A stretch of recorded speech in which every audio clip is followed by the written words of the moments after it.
Welcome to Pick Up and Deliver, the podcast where I pick up my audio recorder as I head out for a walk and deliver an episode to you while I stroll around. I'm Brendan Riley.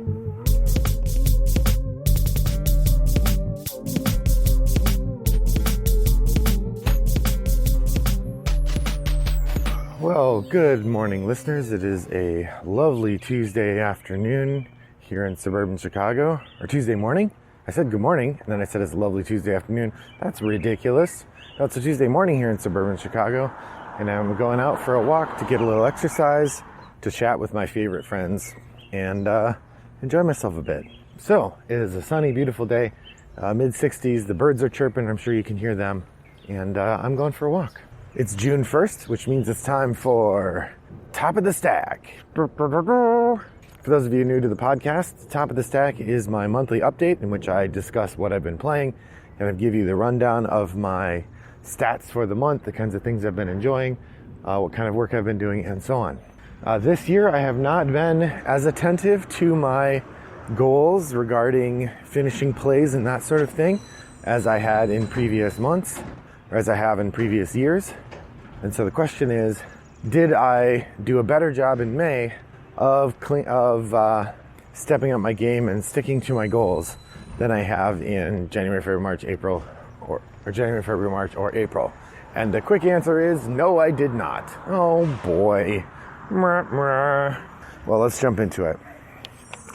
So my finally monthly play stats for plays. I had 91 plays of 48 different games, many of those online, asynchronously. This year I've played a total of 352 plays of 130 different games.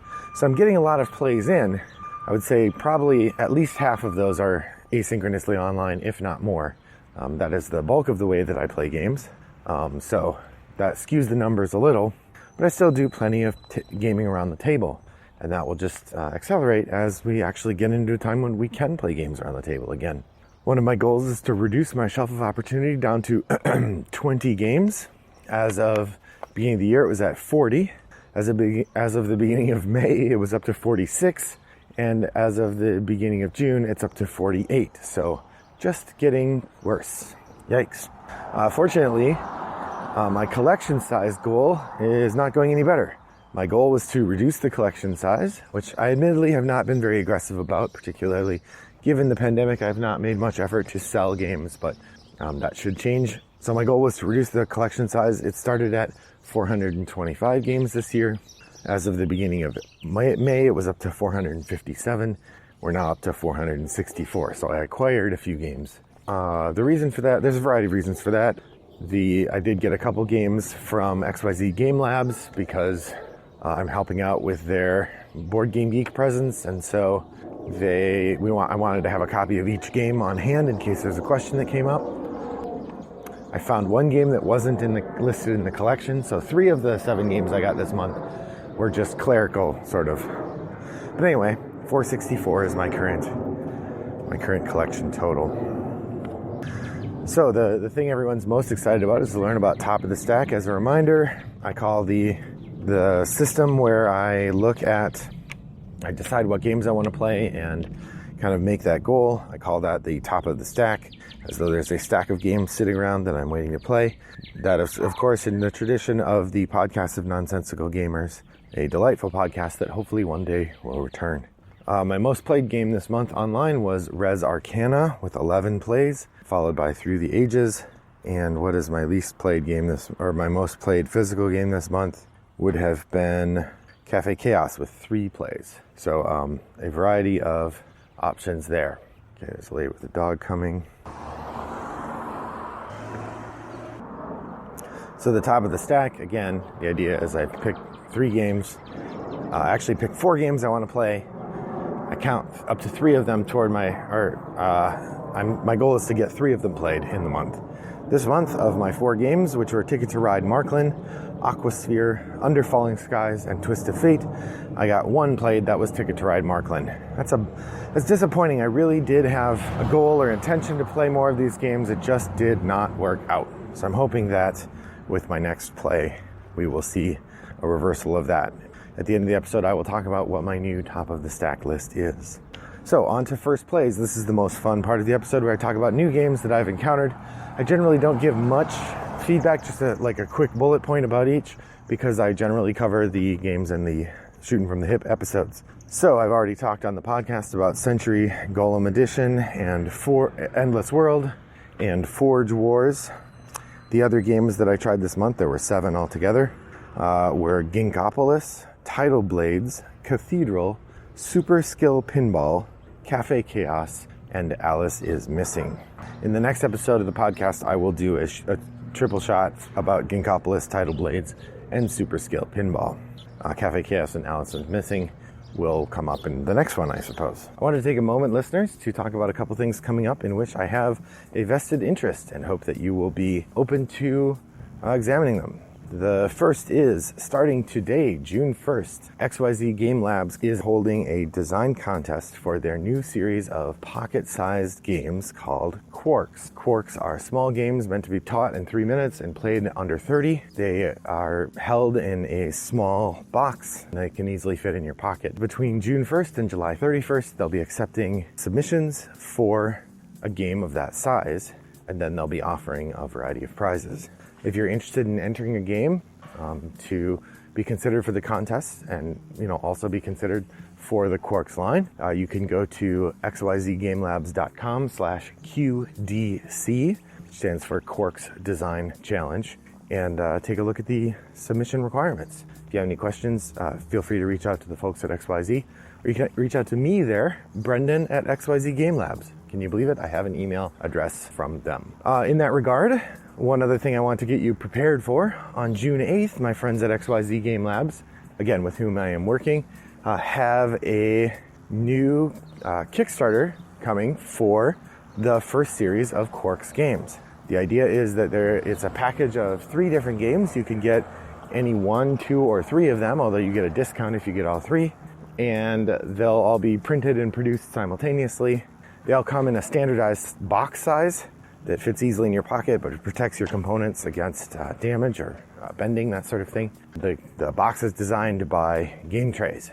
The 3 games that are being presented this year are Zoo Year's Eve, which is already out. They released it as the first Quarks game, but they're doing a repackaging reprint for the new box type. The second game is called Bait and Switch, and the third game is called Cultivate. Zoo Year's Eve is a sort of bluffing game in which you are trying to sneak your zoo animals into the zookeeper's New Year's Eve party. Bait and Switch is a sort of team-based prisoner's dilemma game in which you are thieves who are committing heists together and then dividing up the loot. That one's a lot of fun, really goofy. And then the third game is Cultivate, a kind of peaceful card-laying game in which you are building gardens using these plant cards to set out an array of plants and score based on a variety of components. That's Zoo Year's Eve, Cultivate, and Bait and Switch, part of the XYZ Game Labs Quarks Pocket games. These will be available on Kickstarter starting June 8th and running for several weeks. I hope that you'll go and check it out. We would love to have your support, or at least take a look. To be clear, these aren't games that I've designed, but I am helping with the Kickstarter and the project. Do take a look if you get a chance. I tried 3 expansions this month: the Harry Potter Hogwarts Battle Charms and Potions expansion, which is basically just more of the same Harry Potter Hogwarts Battle. And the game continues to get incrementally more complicated. So if you're really dyed-in-the-wool, aggressive Harry Potter Hogwarts Battle fan, the game, it's still fun. We enjoyed it. We actually found it pretty easy compared to the Monster Box of Monsters we found to be really hard. We had a lot of difficulty solving some of those. This one, it ended up being pretty easy. We also had, but then again, we do nudge our decks a little bit to make it easier. So I also got to try out the upstairs downstairs expansion for Obsession. That went over well. That one adds a couple really interesting wrinkles. There are 3 new employee types that you can get that add new versatility to your display. And we tried the Ticket to Ride Marklin expansion, which I have talked about already on the podcast, which brings me up to 9 expansions that I have tried this year. I did not get a chance to look at Out of the Dust plays, but I don't think I had any this month.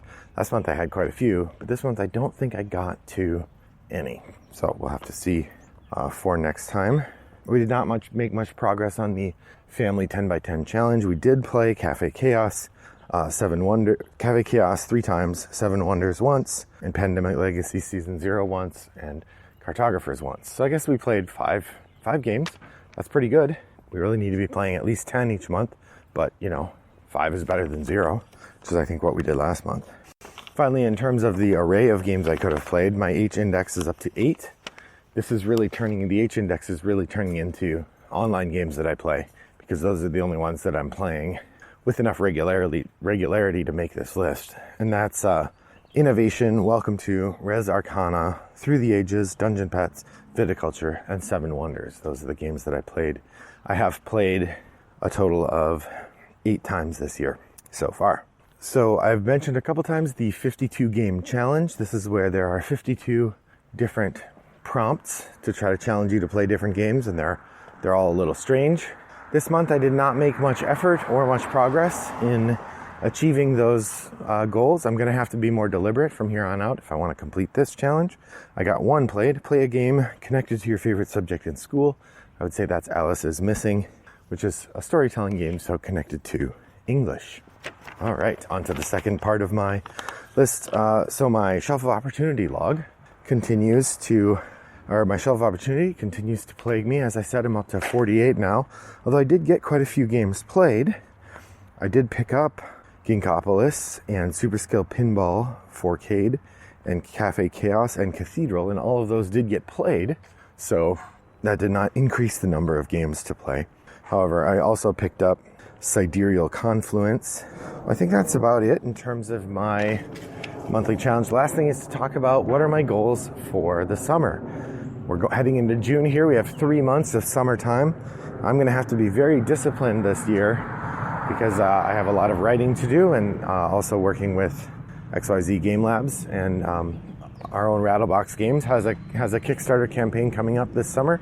So there's quite a bit to do, but I do also want to get back on track on our Family 10 for 10 and some of these other challenges I've set for myself. I decided that given the lack of success I had on the top of the stack this month, I'm actually going to continue the plan that I had started with. So this month I'll be playing Aquasphere, Under Falling Skies, and Twist of Fate for sure.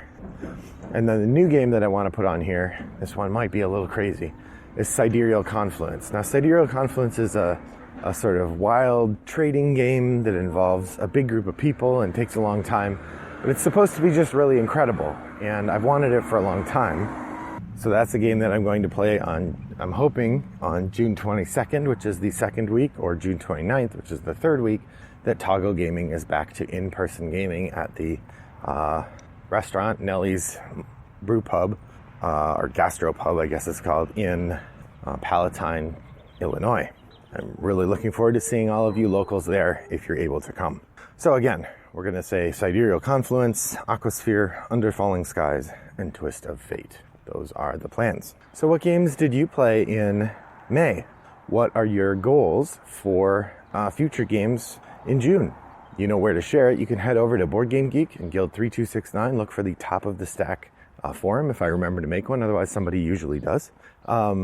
Or you can email me, Brendan at Rattlebox Games, or as I said, Brendan at xyzgamelabs.com. Rattlebox Games is also .com. You can send me a message on Board Game Geek itself. Wombat929 is my username there. Or you can reach out to me on one of the many asynchronous platforms where I've been playing games with a lot of you. Hello, everyone. It's great to talk to you again, and I've really enjoyed playing games in person. Thanks for joining me today. I hope your next walk is as pleasant as mine was. Bye-bye.